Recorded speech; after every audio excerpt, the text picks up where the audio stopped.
नमस्कार, करौली नायक समाचार में आप सभी का स्वागत है। आज हम एक स्टोरी पर काम कर रहे हैं, कहानी पर काम कर रहे हैं जो ऑनलाइन गेम्स के ऊपर आधारित है कि ये ऑनलाइन गेम्स हमारी युवा पीढ़ी को, हमारे परिवारों को और हमारे समाज को किस प्रकार से प्रभावित कर रहे हैं। और इस विषय पर चर्चा करने के लिए आज एक जयपुर शहर से, राजस्थान की राजधानी से एक समाज सेविका सुश्री श्वेता जाजू के साथ चर्चा करेंगे इस विषय पर और इन्हीं से सवाल जवाब करेंगे कि ये गेम्स हमारी सोसाइटी के लिए कितने खतरनाक हैं। तो श्वेता जी, स्वागत है आपका हमारे इस कार्यक्रम में। Thank you so much. आप करौली नायक समाचार, मुझे खुशी है कि मैं इस मुद्दे का एक हिस्सा बन रही हूँ और मैं भी चाहती हूँ कि हमारी जो यूथ है भारत की, उसे अवेयरनेस की बहुत ज़रूरत है, क्योंकि उनसे उम्र में बड़े लोग भी कनेक्ट हैं और उनसे छोटे लोग भी उनसे कनेक्ट हैं। सोसाइटी का बड़ा हिस्सा है। आप कुछ पूछे तो मैं शायद कोशिश करूँगी कि मेरी बात लोग समझ पाए। जी, इसमें मैं पहला सवाल आपसे यही पूछना चाहूँगा कि ये जो ऑनलाइन गेम्स हैं, इनकी वजह से हमारी यूथ, हमारे परिवार और हमारा समाज किस हद तक प्रभावित हो रहा है? पहला सवाल मैं आपसे यही करना चाहूँगा। आज की तारीख में 2022 में भारत के 44 करोड़ लोग ऑनलाइन गेमिंग खेल रहे हैं नियमित तौर पर। 5-5 घंटे एक एवरेज टाइम बता रही हूँ मैं पर डे का आपको उसका। ऑनलाइन गेमिंग किसी भी तरीके से आपके लिए हेल्पफुल नहीं है, ना ब्रेन एक्टिविटी के लिए हेल्पफुल है वो, ना ही किसी और रीज़न से कि आप सोशली उसको डेवलप माने या कुछ बिजनेस माने या नथिंग एल्स। ये कल्चर हमारे यहाँ पे बाहर की कंट्रीज से आया हुआ है कि अब हमारे यहाँ की यूथ भी मिसगाइड होके, मिसडायरेक्ट होके इसे बिजनेस, गैम्बलिंग, बैड एडिक्शन और अपने सोशल मिसबिहेविंग, या एक समझिए कि फिल्मों में जैसे चलता है ना, वो लोग ऑनलाइन गेमिंग में अपनी फैंटेसी लाइफ में इंक्लूड हो चुके हैं और जिसमें वो शॉर्टकट ढूंढने की कोशिश कर रहे हैं। किसी भी तरीके से सही नहीं है। वीडियो गेमिंग इतना बुरा पार्ट हो गया है, हम हर गेम के बारे में नहीं जानते ना, आपको मैं बताऊंगी तो आप जान पाएंगे। वो ऐसे रियल लाइफ के जैसे चैप्टर चलते हैं आपके सामने कि वो अपने आप को उसी इमेज पे खड़ा होकर जीने लग जाता है। और जब उसे उस 5 घंटे 6 घंटे के बाद अपनी रियल लाइफ में आना होता है किसी यंगस्टर को, लेकिन तकलीफ़ ये है कि जो 44 करोड़ डाटा मैं बता रही हूँ, उसमें मात्र 15, 16, 17 साल, 14 साल के बच्चे इन्वॉल्व हैं, जो ना ही तो किशोर युवा वर्ग में आते हैं, ना उन्हें हम बचपन कह सकते हैं। उनमें मैच्योरिटी नहीं होती है, तो वो जिस फैंटेसी लाइफ में, जिस ड्रीम लाइफ में गेमिंग में घुस जाते हैं, उसे निकालना एक साइकोलॉजिकल डिसऑर्डर, जिसे कंडक्ट ऑर्डर कहते हैं, वो उसका पेशेंट बन चुका है। आज माता पिता परिवार के पास इतनी सक्षमता, इतनी एजुकेशन, इतनी क्वालिटी नहीं है कि वो हर वक्त बच्चे के ऑब्जर्वेशन में रह सके या रखा जाए उनको। ये हुई हमारी तकलीफ़ कि ये मैं किसी भी तरीके से नहीं कहूँगी कि ये प्लस पॉइंट है हमारी भारत देश की सभ्यता के लिए, समाज के लिए, मानव के लिए, इंसान के लिए, या हमारी यंगस्टर्स के लिए, या हमारी एजुकेशन सिस्टम के लिए। ये किसी भी तरीके से प्लस नहीं बता सकती मैं। तो ये जो गेम्स हैं, ये लीगल हैं या इलीगल हैं? कुछ समय पहले भारत सरकार को जब पबजी जैसे डेंजर गेम के बारे में इम्पैक्ट्स पता चले मीडिया के थ्रू कि बच्चे कितने हिंसक हो चुके हैं, इंडियन गवर्नमेंट ने चाइना के गेम्स एप्लीकेशंस को तो बंद किए, जैसे कि पबजी को। अफसोस की बात है, पबजी की ही नाम से हटकर अगर दूसरी शक्ल में हम बात करें तो भारत में ही वो गेम डेवलप कर लिए गए हैं, जिसे भारत की ही कंपनीज़, हम नहीं जानते उनको कौन उनके CEO है, कौन उनके मालिक है, क्योंकि हम बता भी नहीं पाएंगे। ये इंडस्ट्री डेवलप हो चुकी है इंडिया में। रीज़न ये है कि सरकार ने अलाउमेंट किया है, और तकलीफ़ ये है कि सरकार ने इसके रेगुलेशन के लिए कुछ ऐसे स्ट्रॉन्ग रूल्स ही नहीं बनाए, कोई सेंसर ही नहीं बनाया, इनके विजन्स और इनके सुपरविज़न के लिए कोई एप्लीकेशन सिस्टम इन्होंने रखा ही नहीं है। इन्होंने लीगल इसलिए कर दिया क्योंकि हर चीज़ को आज की दुनिया में, इंडिया हो, कंट्री हो, ऑनलाइन गेमिंग ग्लोबल गेम है। ग्लोबल गेम होने का मतलब है, अगर हम प्ले स्टोर पे इसे डाउनलोडिंग से ऑफ कर देते हैं तो इंटरनेशनल प्ले स्टोर से आप, मैं, कोई भी इसे डाउनलोड कर सकते हैं। ये पहली चीज़। दूसरी चीज़, अगर हम उन प्ले स्टोर से भी हमारे इंडिया में IP एड्रेस को हटा के इसे नहीं डाउनलोड रखने का सिस्टम रखते हैं तो टेलीग्राम, टोरेंटो, व्हाट्सएप पे इनके लिंक्स आते हैं, आप वहाँ भी इसे खेल सकते हैं। तो we can't stop all that. हम केवल ये कर सकते हैं, भारत देश के लिए अगर बात करना चाह रही हो तो, कि इसके रूल्स एंड रेगुलेशन को एक स्ट्रिक्ट सिस्टम से फॉलो करवा दिया जाए उन कंपनीज़ को जो ये गेम्स यहाँ पे खिलवाना चाह रही है या खेलना चाह रही है, क्योंकि ये गैम्बलिंग है मेरी नज़र में और कुछ भी नहीं है। अच्छा, गैम्बलिंग से कुछ महिलाएं, कुछ बच्चे नहीं समझ पा रहे तो मैं समझाने की कोशिश करूँगी टीवी स्क्रीन पर लाइव में आता है, 3 पत्ती, आपकी टीम बनाओ, प्लेयर एंड ऑल। मैंने भी ट्राई किया, देखा कि क्या है कि इसके लिए अच्छे अच्छे क्रिकेटर्स और बॉलीवुड स्टार्स भी प्रैक्टिसली आपको एडवर्टाइजमेंट कर रहे हैं, क्योंकि वो तो एडवर्टाइजमेंट का पैसा लेते हैं, प्रमोट कर रहे हैं वो अच्छे से। करेक्ट, वो प्रमोट कर रहे हैं। लेकिन बड़ी अजीब बात बताऊंगी, या सोचना भी चाहिए हमको और आपको यहाँ बैठ के, शायद उनके भी बच्चों को वो ये गेम्स कभी अलाउ नहीं करेंगे खेलने को। इट्स टोटली ट्रूली गैम्बलिंग,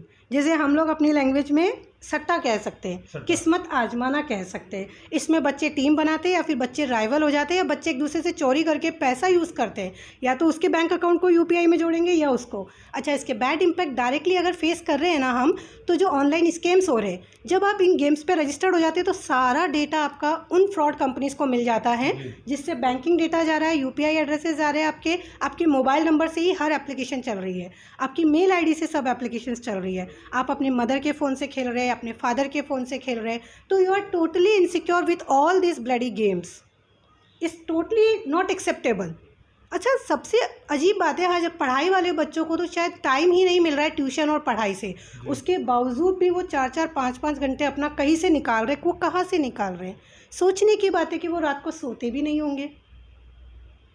क्यों? क्योंकि पढ़ाई कोरोना की इफ़ेक्ट के बाद इतनी ज़्यादा ऑनलाइन सिस्टम में आ चुकी है कि बच्चे को फ़ोन दे दिए गए हैं, या तो स्कूल की तरफ से या पेरेंट्स की तरफ से। वो पढ़ने के लिए दे दिए गए हैं, लेकिन वो पढ़ने के बजाय गेम में ज़्यादा अपना समय लगा रहे हैं, और माता पिता को ये ध्यान है कि मेरा बच्चा पढ़ रहा है। हाँ, ऑफकोर्स माता पिता अपने बच्चे के लिए अच्छा ही सोचेंगे। अच्छा, इसके बाद एक बार क्राइम के बारे में चर्चा करते हैं। ऐसा कई जगह मैंने सुना है कि ऑनलाइन गेमिंग है, ये क्राइम को प्रमोट कर रही है। आजकल ये जो ये गेम खेल रहे हैं वो क्राइम की तरफ बढ़ रहे हैं, तो आपको भी ऐसा ही लगता है कि ये क्राइम को बढ़ावा दे रहे हैं ये गेम? मैं कुछ ध्यान देना चाहूँगी इस बात पर आपको। एक नॉर्मली भी अगर हम बात करें हिंसक होने की, जो भी बच्चे, जो भी यूथ, युवा भी है, कोई भी है, वो गर्ल्स भी हो सकती है, जो रेगुलर इन गेम्स को खेल रहा है, मैंने आपको पहले भी बताया कि वो रेगुलर एडिक्शन में आ चुके होते हैं। इस बीमारी को हमारी साइकोलॉजिकल में एक कहते हैं साइकोलॉजिकल मिसबिहेविंग और साइकोलॉजिकल डिसऑर्डर होना। दूसरा पॉइंट, इनपुट उनका जो है सोशल एक्टिविटीज़ का, वो ख़त्म हो चुका होता है, क्योंकि उन्हें अकेलापन चाहिए गेम्स खेलने के लिए, या फिर उन्हीं के जैसे माइंड सेटअप वाले दोस्त चाहिए होते हैं ये गेम्स खेलने के लिए। ये क्राइम के लिए बिल्कुल सही बात है कि इसका बीज इसीलिए आ जाता है। इसकी कुछ रिसर्च हुई है, इंडिया के कुछ साइकेट्रिस्ट है, कुछ साइंटिस्ट है, आपके साइबर एक्सपर्ट्स है, उन्होंने सारे क्राइम्स बताए भी है, और कुछ डिमांड्स भी है गवर्नमेंट से कि इसे कैसे भी रेगुलाइज करने के लिए स्ट्रिक्टनेस, रूल्स, ऑर्डर, ये सब डाला जाए। आज हम डालते हैं, साइबर क्राइम के पोर्टल चल रहे हैं। क्राइम के बारे में बात करूँ, पहले भी बताया कि कंडक्ट डिसऑर्डर होता है। कंडक्ट डिसऑर्डर ये होता है कि वो बच्चा अपनी रियल लाइफ से बाहर होता है, रियल लाइफ में एक्सेप्टेबल हो जाता है। अगर उसका पहला सिम्टम आप देखेंगे ना, तो वो जानवरों के प्रति थोड़ा हिंसक हो जाता है। आप कभी भी अपने आसपास एक खेलने वाले बच्चे को देख सकते हैं, उसे मज़ा आता है उस जानवर को टीस करने में, तकलीफ़ देने में। उसका दूसरा सब्जेक्ट हो जाता है इस कंडक्ट डिसऑर्डर की पहचान का, आग से रिलेटेड चीज़ों से खेलता है वो, उसे फ्लावर वाली चीज़ें पसंद नहीं आएगी। ये इसके मैं सिम्टम बता रही हूँ आपको। तीसरा ये होता है कि उसे अगर कोई भी बड़े, कोई भी बुआ, बहन, मम्मी, पापा, दादा प्यार से बात करना चाहेंगे, अच्छे से बोलेंगे बेटा शॉपिंग के लिए चलो, खेलने चलते हैं, वो उस पर बहुत ही बुरा इफ़ेक्ट पड़ता है। वो इतना बुरी तरीके से उनसे बिहेव करता है कि उसे कैसे भी आप लोग जाओ और अकेला छोड़ो। तो ये सब साइकोलॉजिकल डिसऑर्डर है। सोशल वैल्यूज़ और मॉरल्स इनपुट उनके ज़ीरो हो चुके होते हैं। रीज़न ये है, अगर हमारी गवर्नमेंट एजुकेशन सिस्टम में और सेंसर बनाकर ऑनलाइन गेमिंग को लीगलाइज करने के साथ ऑथराइज़ करे तो ज़्यादा अच्छा रहेगा। ये ज़रूरत इसलिए है कि अगर 12th, 10th, 7th, 8th standard के बच्चों को online gaming, online video, online life के बारे में दिखाया जाए, सोशल गैजेट्स के बारे में, चाहे वो 15 मिनट्स का चैप्टर हो स्कूल में, तो बच्चों को सोचने समझने की निर्णय क्षमता मिलती है कि हम कितना सही चल पा रहे हैं, हमें इसमें लाइफ में क्या बेनिफिट्स होने वाले हैं और हम कहाँ डिफीट कर सकते हैं। रीज़न ये है, जो बच्चे ऑनलाइन प्ले स्टोर पे आ चुके हैं उनका करियर ग्राफ बिल्कुल गिरेगा। आप नहीं कह सकते कि वो बच्चा फर्स्ट डिवीज़न से फर्स्ट डिवीज़न पे बना ही रहेगा, नॉट पॉसिबल। क्यों? क्योंकि बार बार रिपीट करी, वो रियल लाइफ से रियल लाइफ में आ चुका है, उसे जजमेंट ही नहीं रहता, उसे सोशल बिहेविंग ही नहीं रहती है। और हर 5 फैमिलीज़ में से एक बच्चा ऐसा मिल रहा है हमको। जी, मिल रहा है आराम से। जैसे पेरेंट्स कैसे भी बचाते हैं फैमिली सिस्टम्स के सामने कि यार हमारे बच्चे की गलत आदतें उन्हें नोटिस ना हो। इसके तो उदाहरण भारत में तो काफ़ी ज़्यादा देखे गए हैं क्राइम को लेकर के, आत्महत्या और हत्याएं। यहाँ तक कि अभी एक बच्चे ने अपनी मदर की भी हत्या कर दी थी और 4 दिन तक लाश को घर में छुपा के रखा था। और आत्महत्या के भी मैंने कई केस देखे हैं इन गेमिंग्स की वजह से। वो रियल लाइफ हो गई। हाँ जी। अब इसमें एक भविष्य पर बात करें कि इस समय भी अगर सरकार नहीं जागती है और इन गेम्स की बंदी नहीं होती है, या सुप्रीम कोर्ट हो या सरकार हो, इनके ज़रिए अगर इन गेम्स को अभी भी नहीं रोका जाता है, तो आज तो हम 2022 में बैठे हैं, तो फिर भारत का भविष्य या हमारी सोसाइटी का भविष्य क्या होने वाला है? भारत देश में सच में बहुत ही विषय जागरूकता वाला है, अवेयरनेस वाला है। कुछ एग्जांपल बताती हूँ आपको। अगर चाइना की बात करूँ, जहाँ का पबजी हमने बंद किया है, चाइना में प्रेजेंट के अगर लॉ एंड ऑर्डर को आप चेक करेंगे ऑनलाइन गेम्स के लिए, तो 18 से 30 साल तक के युवकों के लिए वहाँ पर फ्राइडे, सैटरडे, संडे और सार्वजनिक छुट्टी के दिन पर सुबह 8 बजे से रात को 9 बजे तक ऑनलाइन गेमिंग का टाइम फिक्स है, सिर्फ 1.5 घंटा। उनके फ़ोन एड्रेसेस के आईपी वहीं पे फॉलोअप रोक लेती है। They have strong buildup. अच्छा, कुछ कंट्रीज़ की हम बात करें, ब्राज़ील हुआ, ऑस्ट्रेलिया हुआ, आपका साउथ कोरिया हुआ, पाकिस्तान का भी नाम लूँगी इस बारे में। इन कंट्रीज़ ने इन गेम्स के लिए ऑफिशियली बैनिंग के प्रोसेस अपना रखे। ये खुद चूज़ करते हैं, इन्होंने सेंसर्स बना रखे कि ये गेम्स मेरी कंट्री में चलने दिया जाए कि नहीं दिया जाए। और वहाँ की कंट्री में भी अगर कोई इन गेम्स को डेवलप करता है तो उसके लीगल प्रोसेस उसको वो चेक करते हैं, और वो टीम से चेक करवाते हैं कि ये बच्चों के माइंड पे कितना इफेक्ट डाल रहा है। क्योंकि एक देश की यूथ, उसकी पावर होती है, उसका बीज होता है उसकी सक्सेस होने की रेशियो का। हम जानते हैं हमारे भारत देश में साइबर एक्सपर्ट्स की कमी नहीं है, आईटी इंडस्ट्री में एक्सपर्ट्स की कमी नहीं है। हम लोग जग जाहिर माने जाते हैं इस चीज़ के लिए। ज़रूरत है केवल सरकार को एक्शन लेने की। सरकार को अपना ध्यान, अपना थोड़ा पैसा इस व्यवस्था पे लाना चाहिए, क्योंकि आने वाला पूरा टाइम ऑनलाइन है, ऑन वर्ड्स हैं, सब नेट बैंकिंग से जैसे हम लोगों ने आदत डाली डिजिटल लाइफ की, बच्चों के सारे काम इसी से होने वाले हैं। हमारे सारे काम आज भी इसी से हो रहे हैं। ऑनलाइन मार्केटिंग महिलाएं घर बैठ के जैसे काम कर रही है। तो आज भी भारत में ऐसा सिक्योर सिस्टम नहीं है, ये भी सब जानते हैं। कंप्लेन करोगे तो आप भूल जाओ कि आपका कभी रिटर्न आना है वापस।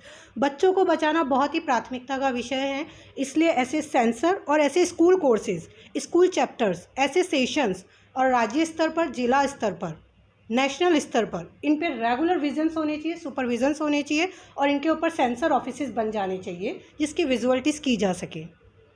और हर रजिस्ट्रेशन की मान्यता, प्राथमिकता उनके नियमों के बावजूद खरे उतरने के बाद ही तय किया जाए। ऐसा नहीं कि पैसा लगाया, टैक्स दे रहे हो आप गवर्नमेंट को और आप कुछ भी चला रहे हो। इसमें एक चीज़ बताना भूल गई मैं आपको, ऑनलाइन गेम्स को ऐसे प्रमोट किया जा रहा है मेरे भारत देश में, जैसे कि हमने बताया कि टीम बनाओ, प्लेयर खेलो, फिर भी वो एक डायलॉग बोलते हैं बीच में कि सब आपके खुद की पर्सनल जोखिम पे है, आप खेले। चेतावनी दी जाती है। चेतावनी का मतलब भी कि आप नुकसान के लिए खड़े होने वाले हो। तो आप लोग ध्यान दें इस बात पर। सबसे ज़रूरी मेरा पेरेंट्स को मैसेज है, आज के तारीख में हर फ़ोन में पेरेंटिंग सुपरवाइजिंग सॉफ्टवेयर आते हैं। आप अपने बच्चों को 10 फ़ोन दीजिए, उनके सॉफ्टवेयर पे आपके सॉफ्टवेयर को जोड़ के रखिए मोबाइल को, ताकि आप देख सकें आपका बच्चा कितने घंटे क्या कर रहा है, क्या नहीं कर रहा है। इसमें कोई पैसा खर्च नहीं होता है आपका, क्योंकि इंटरनेट ही कंज्यूम होता है। सेकंड थिंग, आपके बच्चे को आपको ही संभालना है, ये कोई देश की जिम्मेदारी नहीं बनती है। आप बच्चों को लाड प्यार से भी बिगड़ने ना दें, क्योंकि ये बच्चा हमारे समाज का युवा बनने वाला है। उस क्राइम का हिस्सा ये बन जाएगा जिसकी तकलीफ सबको उठानी पड़ती है। बी अवेयर, एजुकेशन सिस्टम को स्ट्रॉन्ग करें, स्कूल वाले, कॉलेजेस वाले, कुछ बैन्स वो अपनी तरफ से वहाँ पे लगाए, राज्य सरकार अपनी तरफ से बैन लगाए। और जो ऑनलाइन गेमिंग अगर इंडिया खिलाता भी है तो वो लाइसेंस के साथ, अपने रूल्स के साथ, अपने टैक्सेशन के साथ ही करे, कि वो बच्चा उसमें पेमेंट लगा के ही एंटर कर पाए और उस उद्देश्य से ही रह पाए, जिससे कि मेरा युवा वर्ग 18 साल 21 साल का पाने के जैसे अपने माँ बाप का पैसा भी उधर नहीं ख़राब करे, क्योंकि ये उम्र उसके पढ़ने की, करियर बनाने की है, और वो पूरी स्पॉइल हो चुकी होती है। तो we have to be aware, हमें सावधान रहना है। ऑनलाइन गेमिंग किसी भी तरीके से अच्छा सॉल्यूशन नहीं है मनोरंजन के लिए। उनकी फ़िज़िकल एक्टिविटीज़ ख़त्म हो गई है, सबसे बड़ी बात उनकी सोशल बिहेविंग ख़त्म हो गई है जी। आज भी हम कहते हैं ना बच्चों को, आप यहाँ चलिए, पौधे लगाइए, दे डोंट टेक इंटरेस्ट, क्योंकि सोशल लाइफ में आना ही नहीं चाहता कोई। और हर घर के बाहर जाके आपको समाज की ज़रूरत है। माँ बाप सिर्फ आपको अपने घर के अंदर रख सकते हैं, बाहर समाज ही चाहिए होता है। तो all Indians, all youth, all families and parents, humbly requesting कि आप इस ऑनलाइन गेमिंग के लिए अपने बच्चों को प्रोटेक्ट करें, उनके फ़ोन के इंस्टॉलेशंस पर ध्यान रखें, उनके नेट कंज्यूमिंग पे ध्यान रखें, और स्कूल टीचर्स को भी बोल के रखें कि उनकी बिहेविंग के बारे में आपको रेगुलर अपडेटिंग देते रहे वो। शायद हम भी कुछ पहल कर पाए इस बारे में। धन्यवाद आपका श्वेता जी, आपने समय निकाला और विषय पर हमारे साथ चर्चा की।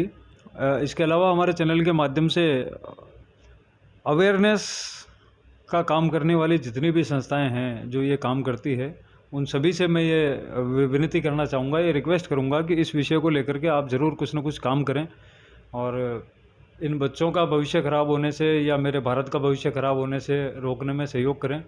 मैं सरकार से भी अपील करूँगा, सुप्रीम कोर्ट से भी अपील करूँगा, माननीय सर्वोच्च न्यायालय भी इसमें दखल दे और भारत का भविष्य ख़राब होने से बचाए।